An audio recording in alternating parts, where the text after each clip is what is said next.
across the street from me, and I was kind of one back from Country Club Road. Okay. So he was on the curb, and he had a long house that kind of went along the whole thing. It got built up, because when I bought it, it was a brand new house, and his was an existing house, yeah. Yep, Hang on one second. but that was that house was 76. Yeah, that was before my time here. I came in 81. Okay. I was in Okinawa and Of course, I was coming here for years before that because my wife is from Beaufort.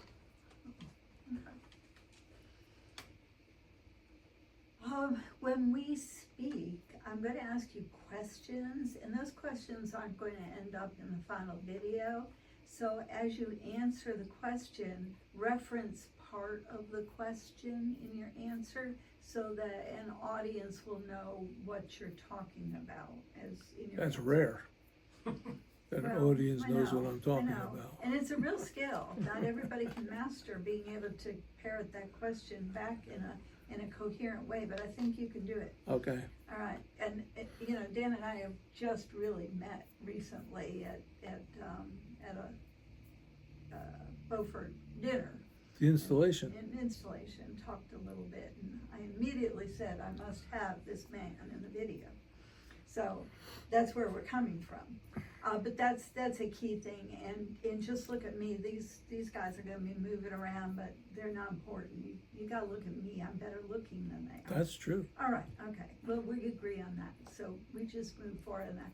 And my focus is gonna be on the history of your experience with the Lookout Club and then with the Beaufort Club. All right? Okay. So, Dan, if you will please tell me how long you've been in Rotary and what Rotary clubs you've been associated with. Well, I started in Rotary in 1988. I was asked to join a group of people that were creating a new Rotary club in Moorhead, the Lookout Club.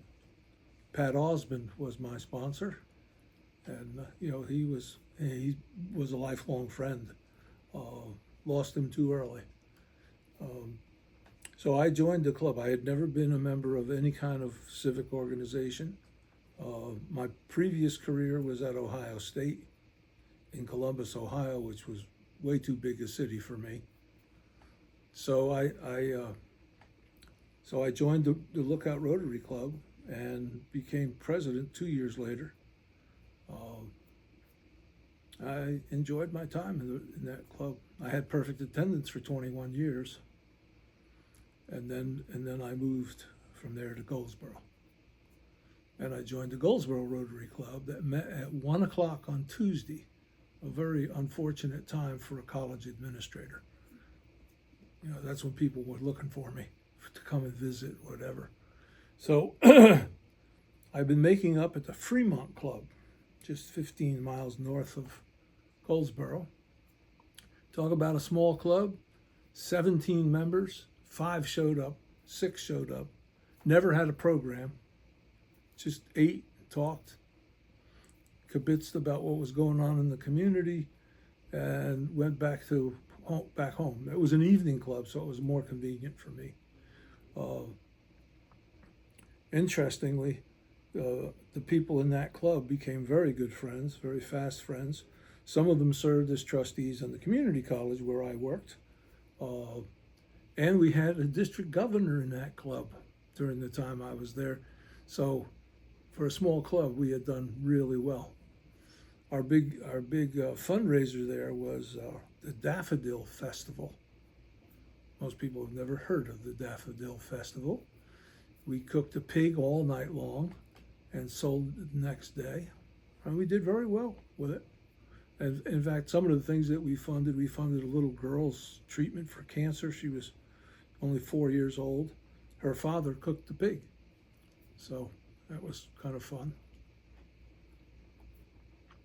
And then I retired from Wayne Community College in 2005. And I stayed on as a consultant for the state, but I moved back to Beaufort. And I came back to the Lookout Club for a short time, and then I joined the Beaufort Old Town Rotary. I knew all the members there because they were all my neighbors. So I hit it off with them right away. And the Lookout Club had annually sponsored the road race in Moorhead. We had a couple of physicians in the club who were not into fist fighting or having smokeouts or whatever it is they had to raise funds before, but they thought we should be doing something healthy, so we did the road race every year. And Beaufort had a road race. It was sponsored by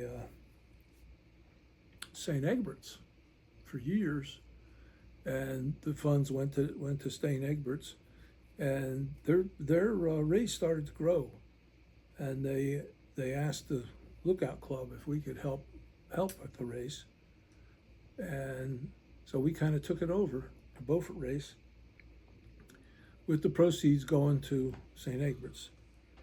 And then St. Egbert said we want out completely, so that became the Beaufort Road Race. They've been doing that for, I think this year was our 45th. So that's been going a long time.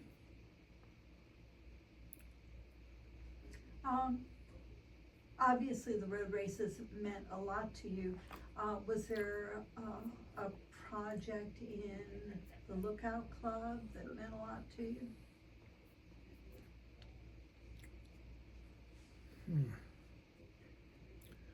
I guess the one that we did internationally with the peanut machines.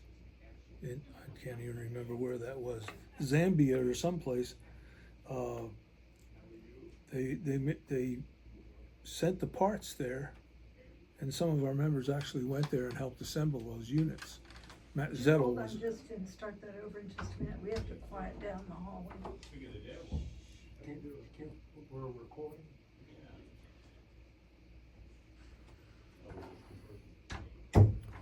That's really important. Can you start over? I need to. Yeah. interrupt. One of the major projects we had was an international project. Is either Nigeria or someplace like that. Matt Zettel, local physician, was our lead on that. And we had several presentations about it. These people were actually living on peanuts and all the things you can make with peanuts. But they were doing it all by hand, shelling them, crushing them with mallets. So this machine would shell them and crush them. I guess instant peanut butter, but that was an interesting project. It went on for a couple of years, and we had 3 members, I guess, that actually went there to help assemble those machines. And then we had a project, similar project, international project, with providing an area that had a lot of disease from mosquitoes, malaria, things of that nature, and we were providing them with mosquito netting to go over their bunks. That was a major project. We did another project after South America was deforested by the loggers, replanting trees there. And of course, we always participated in the RILA. That was another project that I enjoyed. I actually went with the youth over to Pine Knoll Shores and spent a couple of nights. Can you explain a little of what RILA is? RILA is Rotary Youth Exchange. I can't remember, fellowship or something. Anyway, we invite clubs to sponsor young people, juniors and seniors, I think, high school juniors and seniors. And they go over to it's not a wilderness camp, but they think it is, over at Pine Knoll Shores. And they learn some leadership skills, and a lot of prominent Rotarians in the area speak to those kids. And then they do a number of activities that involve fellowship and trust and so on, building trust. Where somebody stands behind you and puts their arms out and you fall, you hope that their arms are still there, that kind of thing. That was an enjoyable project as well. And I'm trying to remember what our other major fundraiser was. At the Beaufort Club, it was Christmas tree sales, which is a good fellowship activity as well. Because some of those big trees, you can't move by yourself. You got to have somebody, you got to have a partner. So yeah, those were important projects to me over the years. As an educator, how did Rotary impact your career? Did it have an impact in you? Did it move you at all? Well, it helped me spread the word about community colleges, because when the Lookout Club didn't have a speaker show up, I was the speaker, and I always had projects in the community college I was involved in. And so I could easily fill 15 minutes with enamoring Rotary members about what we do at the community college. I had been a university educator before for 10 years. And the community college does such a wonderful service for the local community. It's just, it's just night and day difference between it and the university. At the university, we're all about research and bringing in money. Community college is all about helping people move up the ladder, and that's what we did. And lots of our projects were involved with that. So yeah, I enjoyed doing the presentations. I almost looked forward to a speaker not showing up because I got the chance to talk. So yeah. This video is going to be our gift to posterity about the first 100 years of Rotary here in Carteret County. Is there any final word that you have that you would like to pass to people about your experience with Rotary or what Rotary here in Carteret County has done? Well, I think once you join a Rotary Club, you become a citizen of the county for the first time. I mean, you really get to know what's going on in the county, who's making it go on.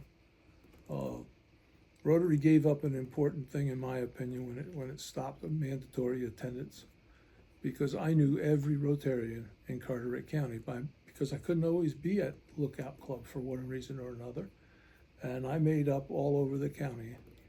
The year that I was president of the Lookout Club, I especially visited every club. Even if I didn't need a makeup, I would go twice a year, 3 times a year, just to see what they were doing.